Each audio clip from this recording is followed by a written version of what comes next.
Well, it's wonderful to see you all here. I'm really grateful for such a great turnout here. There's seats up front. If you want to come close, please join us. It's not class. No one will call on you, so you're safe.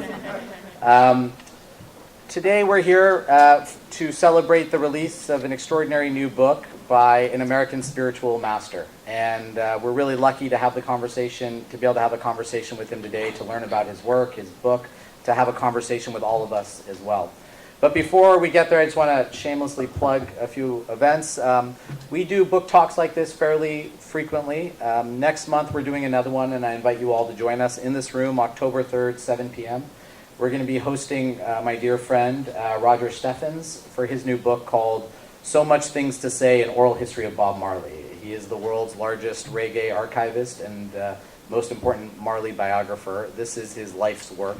There was just a 6-page review of it in the New Yorker and in Rolling Stone magazine. So we're excited to welcome him back to campus for the release of that book. I also encourage all of you to go to our website if you're a student, faculty, or staff at USC, orl.usc.edu. That's the Office of Religious Life. Thanks so much. And you can sign up for our newsletter that goes out every week, and all of our events are free and open to the public, and we have a lot going on our campus. This is a campus with more student religious groups, almost 100 different religious and spiritual groups on our campus, more campus chaplains. We have more than 50 chaplains representing every faith tradition, including a humanist chaplain for our secular students, than any other American university. And we reside right here in the heart of the most religiously diverse city in human history. So I really think of our university not just as a laboratory to test scientific ideas, but also to test spiritual ideas, emotional ideas, interpersonal ideas. And when you have a campus as diverse as ours, with students coming from 150 different countries in all 50 states, we really can be, I think, an incubator for how our religious and spiritual traditions can help us solve the great crises of the world, as opposed to being a part of the great crises of the world. So I invite you all to join all of our future events, and just want to thank you again for coming out tonight, especially on a Monday night. I know it's not easy with the traffic and the parking, but really appreciate you being here. So today we have the great fortune of welcoming to USC, I think, is this your first talk at USC? It is. Okay, for his inaugural, hopefully not last, talk at USC, Justin Gold, also known as Jaye Gold. Justin has been a spiritual teacher for 35 years. He is going to tell us about his journey today, which started as a young man when he traveled to Afghanistan and studied with the Naqshbandi Sufi order. He's brought many of his teachings from all over the world back here to the United States, where he has an ashram. Can I call it an ashram? Is that right? Okay. As a Hindu, I just call everything by those terms. Where he has an ashram in Grass Valley, where he has several dozen spiritual practitioners who live in that community and who he teaches. So we're really lucky to be able to welcome him here today. This is in celebration of Just in Time, Autobiographical Stories from an American Spiritual Master. It's his new book. It just dropped 6 months ago. It's his 4th book. You can get it on Amazon, and if you stick around, maybe you'll get a copy tonight as well. So I encourage you all to stick around. The format of this evening's event will be as follows. Justin will speak for a little while about his book. I'll ask him a few questions after that. And then I'd really like to facilitate a conversation with everyone here today. And that's where I think a lot of our rich ideas will come out. And I'm sure he'll stick around after the event to talk with anyone who wants to talk with him, and maybe even personalize a copy of his book for you. So, all that being said, please join me in giving a very warm Trojan welcome to our very special guest this evening, Justin Gold.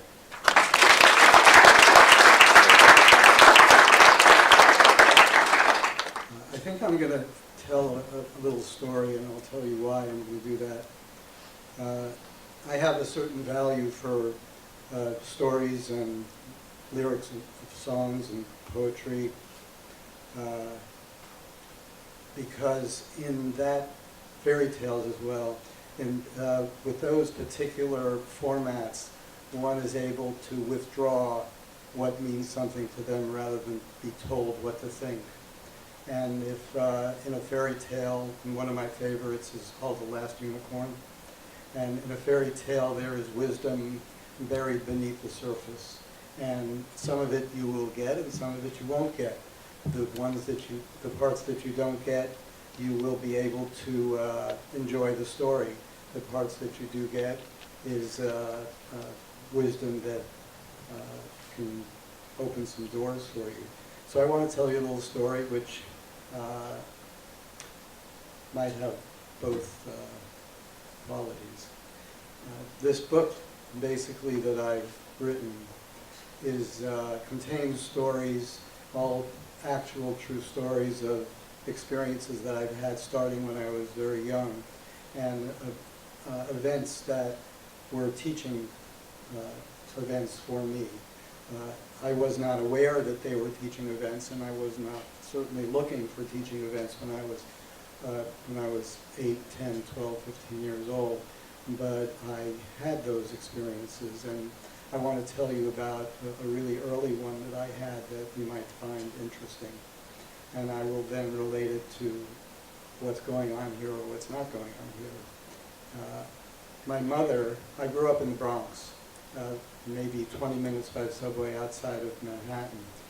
And part of that growing up was having a mother who had a value for group activities involving museums and Broadway shows, and hosting kids to go down to these kind of activities, me being one of them. And she even formed a club of children, and it was called the Jolly Midgets. I was very excited about that. But I did participate, mostly because my sister was a Jolly Midget, and I was a few years younger than she, so I participated as well. So we went to Broadway shows, and the first Broadway show she ever took us to was called Carousel. I don't know if you're familiar with that, but it was popular, and a show that had a very long shelf life and toured around the country. And we sat far up in the balcony. Now, New York City is a vertical town, so the stadium is very steep. The theater is very steep compared to when you have a lot of space, you understand. So we were walked up these steep steps and sat in the back, and there was this huge velvet curtain in the front, and the music, and they play the overture in the beginning. It was extraordinarily exciting, and I had no idea what I was there for. But early on, somebody came up out from the space between the curtains and made an announcement that the star, who I don't remember his name, was not going to be appearing tonight because he had a sore throat, and his understudy would be appearing. That the announcement meant nothing to me because I didn't know the star and I didn't know what an understudy was. All I knew was I was blown away by the scene of this huge velvet curtain and the music and the lights and the theater and like that, because it was the first time I had been in a venue like that. But I looked around, and probably a quarter of the people in the theater got up and started to walk out. Now, my only context for that was a fire drill in school. So I thought something was wrong, that people were walking out. But they were walking out because they had come to see this celebrity sing and dance and do whatever is done. I had come for a very different reason. And so I had no interest in leaving whatsoever. So my mother gathered us together, and they made an announcement that you could get a refund. And it explained what was happening, and none of our group, which was probably 8 or 10 kids, wanted to leave. We wanted to stay there. So we did. But I did learn something about the nature of group activities, is because you have a lot of people there in one place, doesn't mean everybody's there for the same reason. And I think that's probably even true for this last major event that a lot of you had here on your campus, meaning Texas versus USC.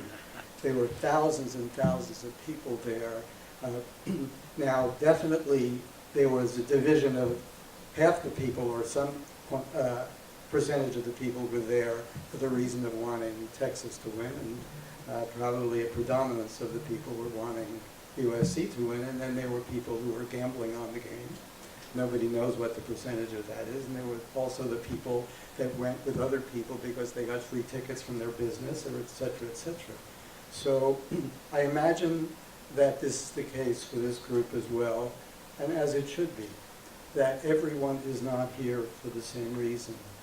So it's incumbent upon me to find a common denominator, and I'll explain to you how I think about that, because if I give a particular point of view or explanation, some percentage of the people will be interested, and it will be relevant to their lives, and some other percentage will not be interested because it won't be relevant to their lives. So I need to tell you about a theory that I have that I have studied for a number of years and appears to be accurate. And that is, life is presented to us in a boomerang type parabola. A boomerang goes out, and then it makes a gradual turn, and then comes back. Now, the boomerang doesn't always come all the way back, but the concept of the boomerang is that it goes out, it makes a turn, and it comes back. So I want to describe a parallel to the nature of life, is that we are thrust out into life. We're born. We are born to explore. We're born to discover. We're born to externally examine what takes place and what is possible for us. We're there. We're seeing what's important to us, what we like, what we're good at. That is the appropriate position for a person going out to explore. So the concept of spirituality is compartmentalized in that one thinks that spirituality means the return home to the internal spirit. But in actuality, human life, which is as spiritual as it gets, is a process of going out and exploring and perhaps coming home to where it all began. So I know there are people in here, in this room, that are at different places on that parabola. So my thinking is that I'm going to try to talk about a common denominator to everyone, discover a common denominator, explore a common denominator that would apply to people who are going out, exploring the world, trying to find out how they're important and what is important, and the people who have tasted enough of that it seems to be repetitious, that the next go-round will only be similar to the go-round before it, and it's time to find something new, to a going home, more like a going home. And I think there are common denominators for both of those aspects of life. And I want to talk about one of them in particular, which is courage. Courage is needed to go out, and courage is needed to come home. And I can be more specific than that. The courage to go out is probably encapsulated both by recognizing unexamined concepts. You shouldn't do this. You can't do this. Nobody from your family has ever done this. It's not the way it's done. All those unexamined concepts restrict a person from going out and exploring what calls out to them. Now, I have traveled a good deal, probably just about every place on this planet, and not only as a tourist. And one of the places I traveled was the Sahara Desert, and I talked about that some in my book. And there are places in the Sahara Desert where there are roads called pistes. I don't know if you've ever heard that term, P-I-S-T-E, piste. It's really not a defined road, but it's more like a verb. It's like you go that way. You go that way, and the that way is the verb of where you're going. but there are tracks there sometimes. But there are also tracks that go this way and this way and this way and this way. And that is really very much a metaphor for the possibilities of life. Life is a desert, is open, and the road you pick may be different than the road anybody else picks. The road you pick may be similar, but the possibilities are much less limited than one would imagine.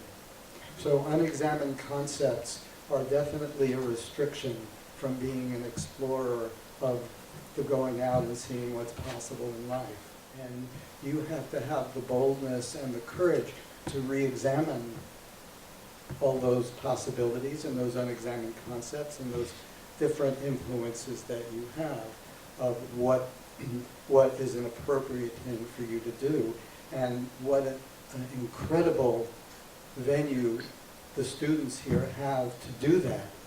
This is my plug for the school, maybe my only one, is that you have time, you're taking the time to do that, to read and learn and study different things and see what calls out to you. And if you limit that study to trying to further your career, you're really missing some incredible opportunity, because that opportunity will avail itself to you at some point. But the opportunity to see what life has to offer is a fantastic one for a human being, and you have that now. But if you don't proceed with courage, it will certainly be a challenge for you to become an explorer in this life. Now, this courage, which I consider a necessary attribute for this going out process, is also an attribute for the what you might call coming home process, to what has traditionally been called the spiritual path, the path of meditation, the path of internalizing, the path of calm and wisdom and introspection. When a person is actually ready for that, and being ready for that, in my view, requires a shitload of going out. Really being willing to do some serious exploring so that you get to the point in that exploration that you feel that external exploration is beginning to become repetitious, and then the internal possibility becomes not only available to you, but relevant to you. And the courage needed for that is considerable. The courage to leave the things behind that served you in the going out process, the desire to control, which is so important in exploring externally this world, finding out what you can make of it, and the desire to excel and the competition required to excel, all attributes, all assets for the going out process, but questionable for the coming home process. Definitely needed to re-examine the necessity of those things in one's life. So the courage needed to do that is considerable, because the going out process is a process of learning to control your environment, to not feel a victim to that environment, to not feel like less than in that environment. And the process of coming home is much more a process of relinquishing control, not to other people, not to a teacher, not to a guru, not to anybody, but relinquishing control because the actual natural position that we're in relation to the creation is that we're actually very small. Now, maybe some of you are students of astronomy, or at least know something about it, but Ptolemy and Copernicus and Galileo all had different concepts of what the center of the Earth was, center of the universe was, the center of the solar system. And only now do we actually know that it's us. That's a joke. But our concept is that it's us. And that concept, in a way, in the going out process, is essential. It's important. We have to feel that self-importance. We have to feel it is important for me to accomplish things. It is important for me to know the things of this life. It's important for me to be able to handle different situations and go to different places and feel okay there. But on the journey home, it may be the case that other qualities are needed. The quality of passivity, the quality of surrender, the quality of becoming, in a way, less than, rather than becoming more than. Now, I know people who have read spiritual books and have spiritual concepts and are attracted to those spiritual ideas would like to participate in that second part. But the school that I am responsible for, the people that I'm responsible for, a few of those people are here, still breathing. That school is based on recognizing the need that people have to still go out and explore. And also the amount that those people are ready, through having participated and adventured and not been afraid to love and lose, to not be afraid to fail. Think of this football game. I don't know how many of you have participated in this, but see, I wore something with red and yellow in it today to try to fit in. It's cardinal and gold. Yeah. Well, I'm close.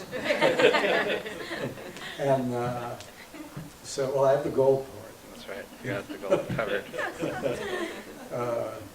So in this game, I don't know how many of you watched it or saw it, or, double overtime. I'm a football fan, mostly pros, but also to some degree college.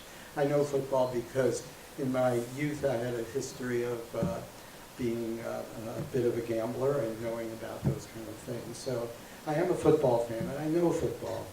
And my size didn't ever afford me the ability to play it, so I went more for sports like tennis and whatever. We won't digress there. So in this game, everybody knows that one of the teams leaves the field dispirited and sometimes heavily dispirited, and the other team is elated. Now, this is really unfortunate because by watching this game that these guys gave their fucking best. They gave their best. There was nothing held back. As they say in football, they left it all out on the field. And they did, both teams, but one team won and one team lost.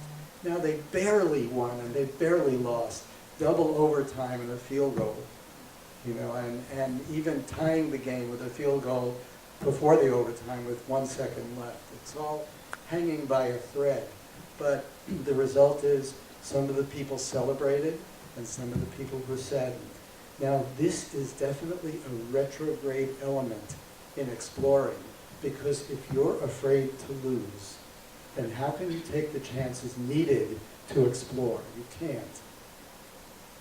So understanding that sometimes you will succeed and sometimes you will fail is tremendously encouraging.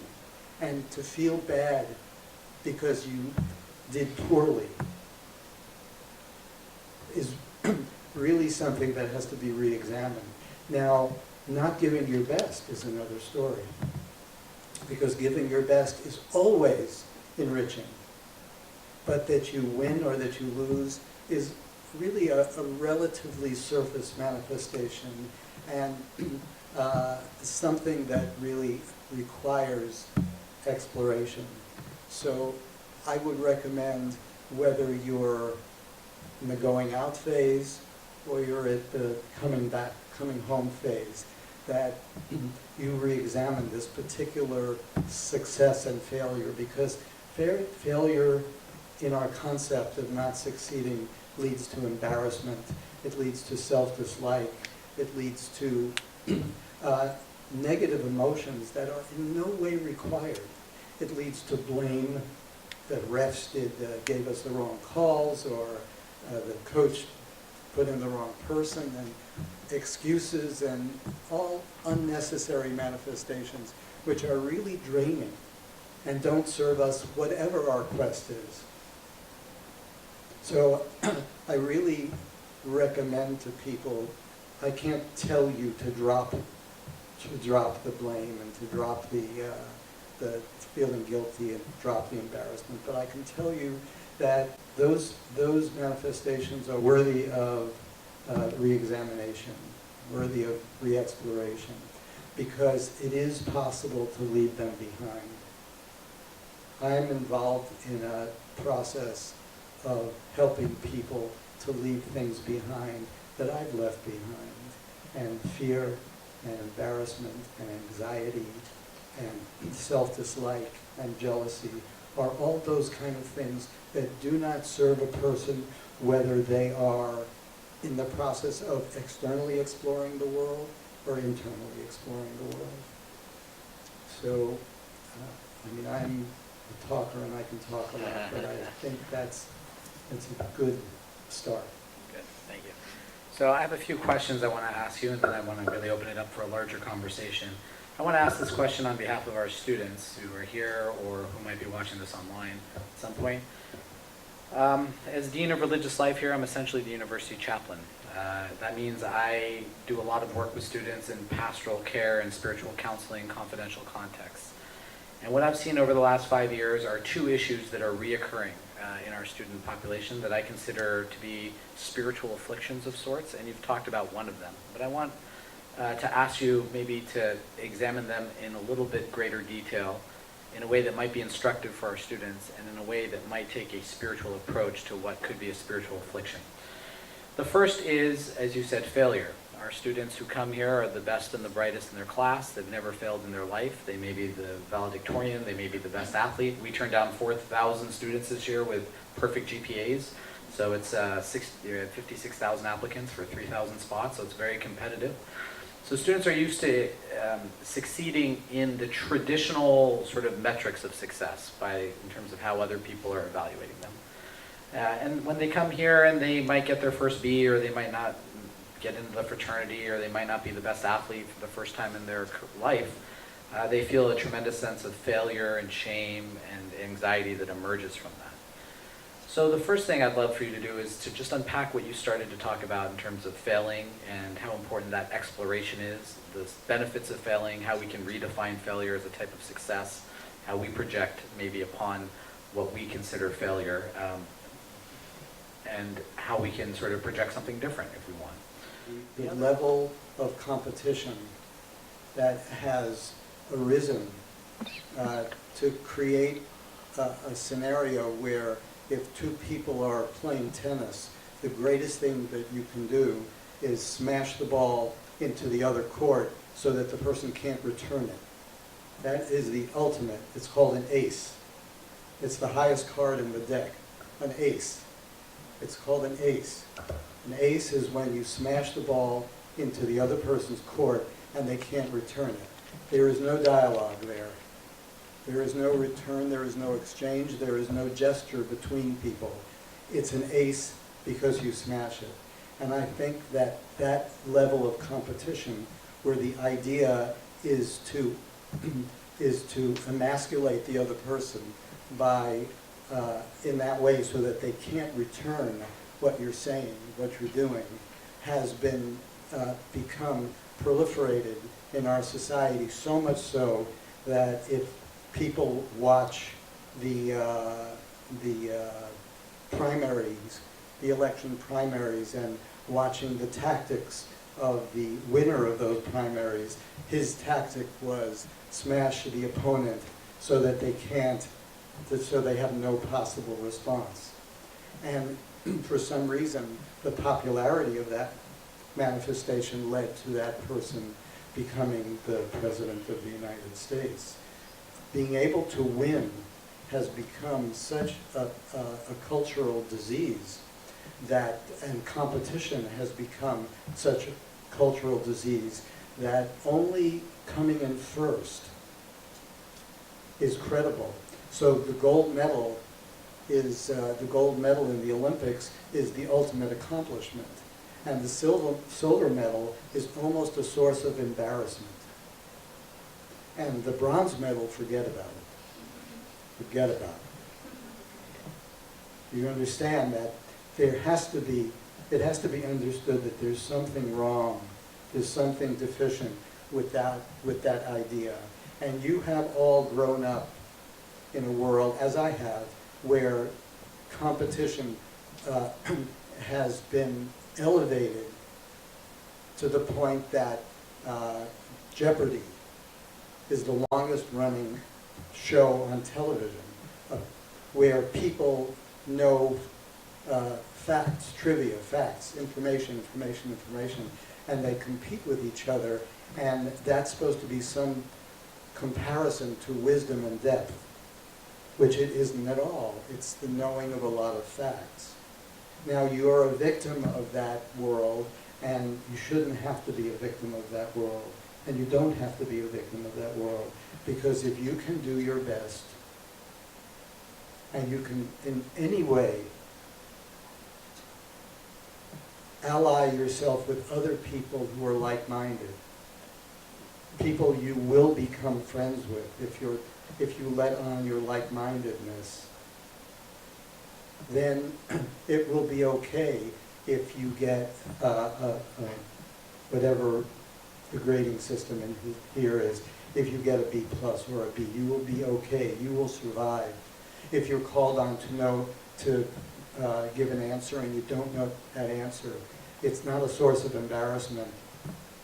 You may be not able to bring it up so quickly, or you may have not looked at that chapter, but if you do your best, that's really all that you can be required to do. Now, that's cliche. I know that's cliche. I know everybody's heard that, but we have this disease. And how can we combat this disease unless we learn to explore it and examine it with our peers and with people who understand this problem better than we do? Because they have lived through that, and they have excelled through that, not so much by competing and getting gold medals, but by understanding that giving your best is the best that you can do. So I see that with my students. I have people that I have known for years and years and years that have, and I also have had students that I've known for a short time, and I never require them to compete with each other. I require them to compete with their own capacity to do better.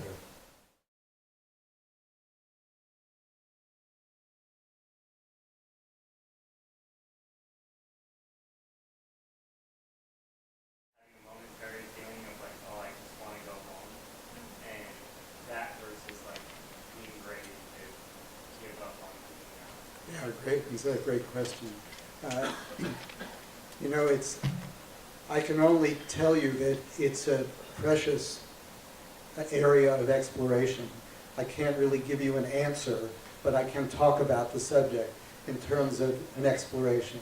If you think of this parabolic curve, or a parabolic curve going out and coming back like a boomerang does, sometime during the early parts of that going out, there is no question. Of course there are setbacks, but there's no question, and there's no possibility that you could be done with it. You haven't really, when you're 12 years old and 15 years old, no matter what you've done, you couldn't be done with it. If you live a very dynamic life, by the time, maybe in your mid-20s or in 30 or 35, you could start approaching the apex of that parabola. You could conceivably start approaching that place. And when you start to approach that place, it gets very complicated. because the question that you're asking starts to come up. Well, is this because I'm just dispirited, or I'm lazy, or I don't have the perseverance, or is it because I'm ready to come home actually? And I think this is a very valuable question to ask yourself, and a little self-honesty goes a long way in that regard, because if you're afraid to persevere, if you're alienated by persevering, then more likely you have to persevere more. If you actually have made honest attempts and you see that they're repetitious, this happens a lot in the field of accumulating money and property and assets, that a person is successful in doing that but doesn't really know what else to do, and then they try to accumulate money or assets or reputation, fame, in another way, and then in another way, and another way. And they keep succeeding to some degree, but it's never enough. So some amount of this thing called success, not so much in a cultural way, but success in that you accomplished what you had in mind, is really required. I can tell you in my life, if you read my book or don't read my book, I am a representative human being, of somebody who has lived a lot of lives. I've traveled to a lot of places. I am still expanding the things that I do to explore. And I'm going to show you a little video of some lesson I learned in the last few years, and has changed the way that I deal with life. But that personal honesty is really required for a person to answer that question. So I can't say this is the watermark at the point at which you will know that answer or not answer that, not know that answer.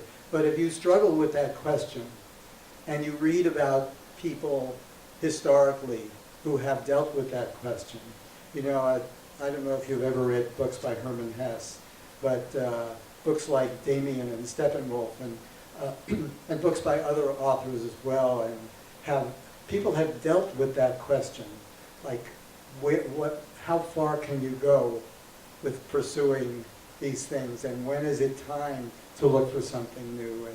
And if you meet other people and ask them what they think about the question, not only ask someone who says he might know the answer, but everybody knows things within inside themselves if they go deep enough beneath the surface of things. So, like somebody once told me, beware of the surface of things. Because if you can go beneath the surface of things with your peers, with your friends, with your teachers, you'll be able to explore that, and you'll get some more knowledge and wisdom about that subject.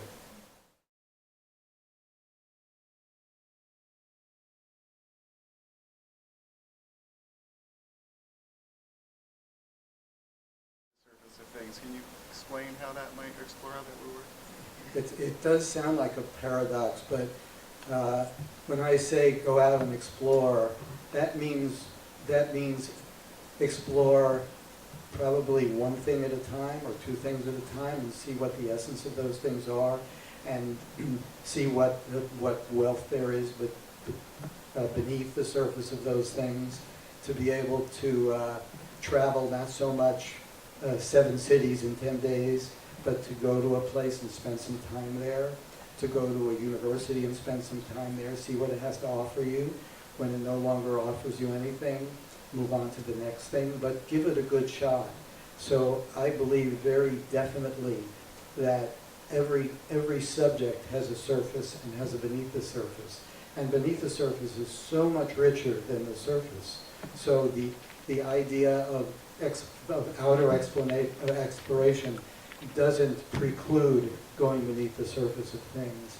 And if we're talking about friendship, it's very relevant, because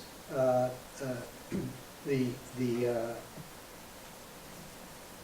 casual introductions that people have to each other, what's your name, where do you come from, really don't reveal anything that friendship could be built on, but one's vulnerabilities, one's hopes, one's pursuits are so much more likely to yield friendship. And if there's, and I understand what Varun is saying, because the idea of texting and tweeting is, how can you possibly go beneath the surface of things with the number of words you're allowed in a tweet? You can't. You have to, in some way, know that you're missing something. Now, it certainly has a value to be able to send a quick message.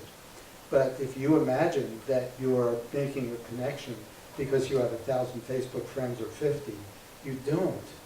You don't have 1,000 friends or 50. Because you could have 1,000 somethings, but friendship is something else. Friendship is somebody who has your back, you know. The movies that we love, whether it's the ancient movies like Butch Cassidy and the Sundance Kid, or the current movies, that we love movies about friendship. We love movies about people who have each other's back, people who go the distance for other people. You know, as abhorrent as war movies are, and war stories are, and as violent and awful as those scenes are, they're magnetic to us because people commit to each other. And there is no committing in Facebook and tweeting. There is no committing. It's not that it's not helpful in circumstance, but there is another level of interaction that can happen, and it is dangerous, it's scary, it's vulnerable, but it's worthwhile.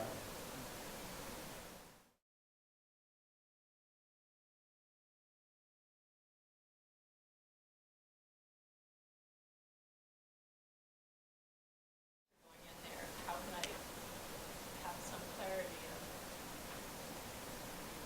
who I am and what I want? Probably you can't, but you can want to. And really everything starts with an intention. And if you have the intention to see where you're really coming from, and you can put energy behind that intention, then you will find methods, you will find people, you will find vehicles for doing that.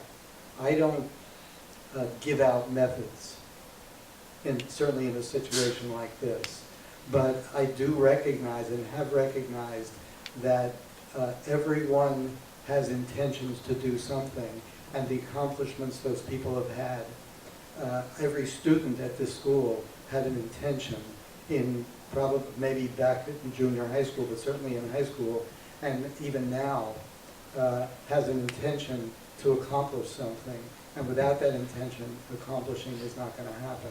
Casual interest doesn't generally lead to realizations of the kind you're talking about. Knowing where you're coming from, knowing what self in you is speaking, is a monumental accomplishment, because confusion is very available. Everything we've ever heard is encapsulated in our inner dialogue, and we're vehicles for receiving, interpreting, and transmitting.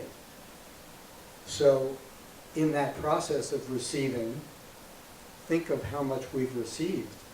Interpreting, all those receptions are interpreted in every way, in the paranoid way, in the helpful way, in all the ways you're describing.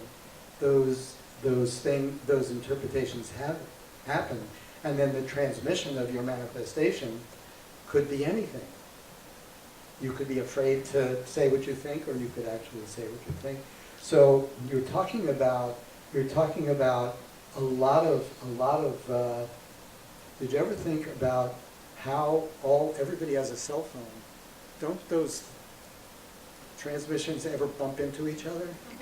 How there's so many millions of transmissions going on, and they don't bump into each other? They must bump into each other sometime. So if they bump into each other, it may be that some of the thoughts you have aren't even yours. You just happen to bump into a thought that somebody else had, and you're interpreting it and transmitting it. What a crazy idea. But then you're going to go on and analyze your thoughts. You're going to sit with a psychiatrist and tell him your dreams. Maybe it's not even your dream. Maybe it's like in a big city when there's a lot of radio stations.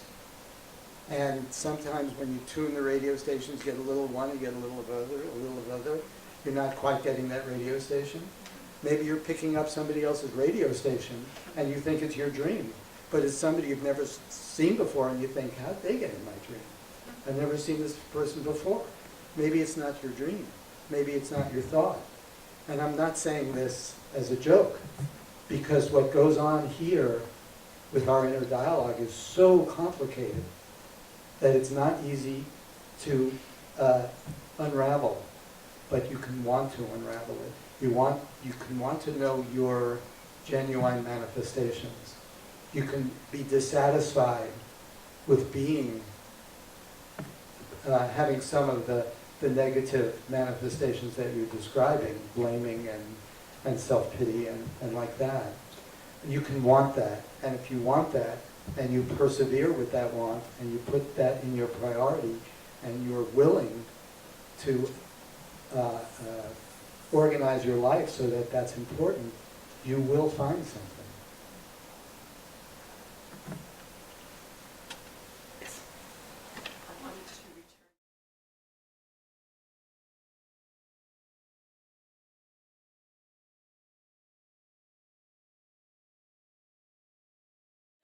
I'll say to some extent they're right. You know, this is a very different environment than we were raised in. We didn't have every one of our mistakes or embarrassing moments chronicled for the world to see forever. If I had a Facebook account when I was in college, I wouldn't be Dean of Religious Life now. So I'm personally grateful for that. You used to be able to do something and you used to grow from it. And now you do something and the whole world is watching it or commenting on it. Our students are in an environment where, you know, they're concerned about everyone. For example, there's all these free speech issues going on college campuses now, and a lot of the media commentators say, oh, these students are snowflakes and they can't take any opposing point of view and they get so emotionally distraught. Well, it's because these are students who grew up in an environment where there's just toxic name-calling and shaming online, and they see their friends who are victimized by this. Where if you go into an anonymous chat room or if you go into a comment section of any newspaper, you're going to see just horrific displays of demeaning language in a way that no one would ever talk to each other if they were in the same room. It's really easy to be trolling people in a way that you wouldn't in real life. So of course students are concerned about the well-being of their friends because they were born and raised in a toxic online social environment in a way that none of us were. I mean, our students were, but not Gen X, not baby boomers. You know, this is a millennial, post-millennial phenomenon here. So yes, I can see that. I can see how students might feel as though their online persona protects them in a way that vulnerability wouldn't. That everyone else is putting the best part of their life online, so why should I put the worst part of my life online? And yet, if you read the Atlantic magazine this month, you'll see that since the release of 2000s, there's an article about how is the smartphone killing a generation. There's an article about how since the release of the iPhone in 2007, we've seen teenage anxiety, suicidal ideation, and depression skyrocket. And we see it in college. We have a full-blown mental health crisis in American higher education that a lot of people aren't speaking about. We can sit here and talk about what an extraordinary place our university is, and we're right. But in my role, I know there are 10,000 students on my campus who have a mental health condition or challenge. I know that today, walking around campus, there are 2,000 students who are thinking about killing themselves. I know that we're going to lose a student every month this year, many of them through suicide or accidental drug overdoses.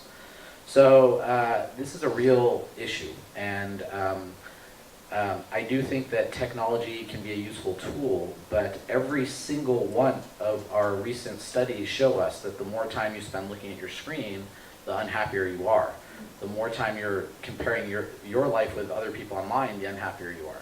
And yet, when you walk around our campus, it's hard to see students who aren't just looking at their screens. Right? They're attached to their screens, they can speak with their thumbs, not so much with their tongues. So I think some of what we're talking about are basic sort of emotional intelligence, social skill building sort of opportunities for students, where you can be in community with one another. You can feel comfortable with the fact, I think you're absolutely right, Justin.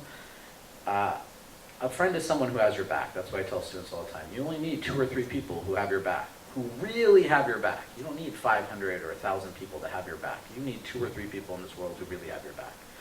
And so I think we have an opportunity to try and model that, but it's a different environment, and our students have pressures that we never faced. You know, coming to USC is $72,000 this year.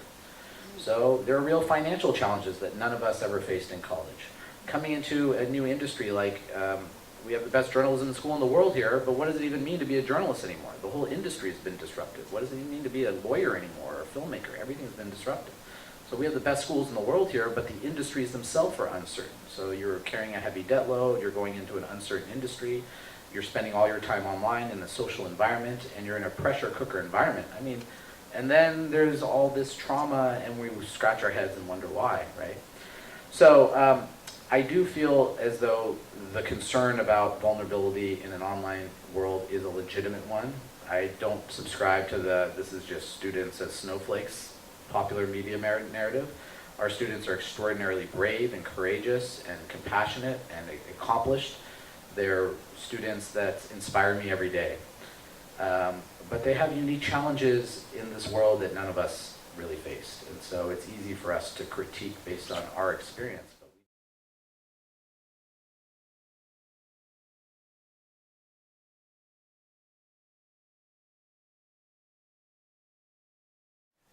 My view of exploration of human life and what the experiences a person can have is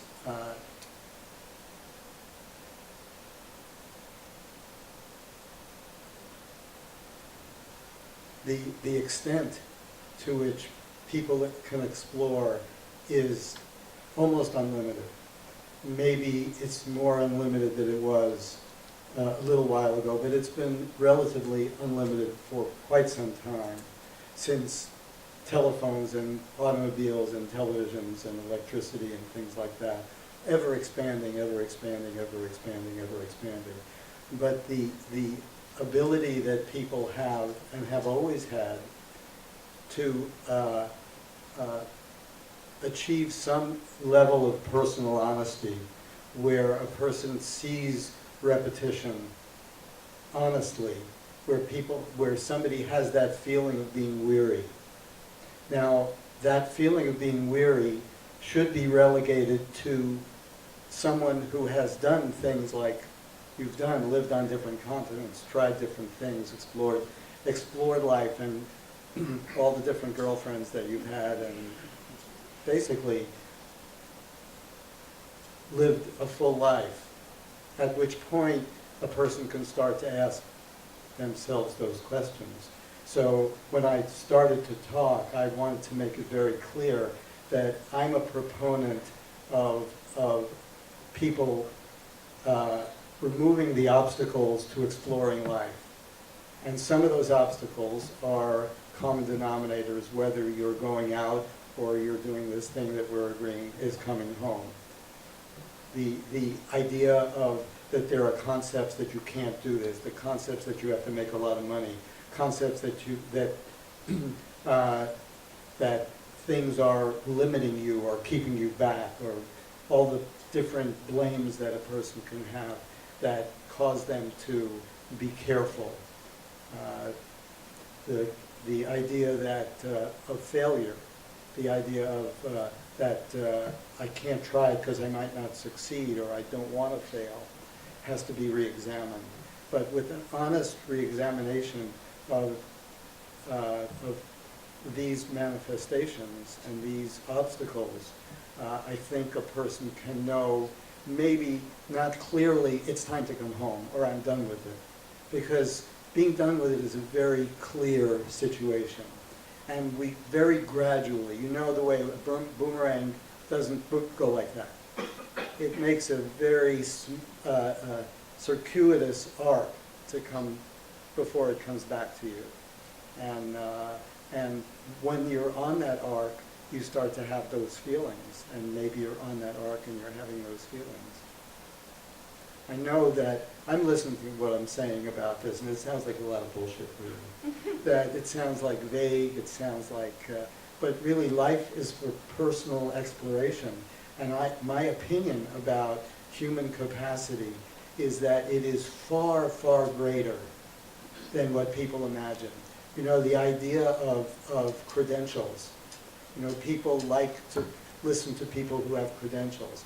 But it's very possible that the person sitting next to you, in your case or in any case, might have the wisdom that you need in a particular instant for you to take the next step. But that person doesn't have the credibility or the credentials for you to actually listen to them. But I think that what I've seen is that if people go within themselves and really challenge themselves to understand that that wisdom is there. People are capable of knowing things. People are capable of helping other people. People are capable of transcending even these monumental obstacles that Varun is describing, that is the common denominator of a generation. And I think that the human capacity, although it's a monumental challenge, is there to transcend those things.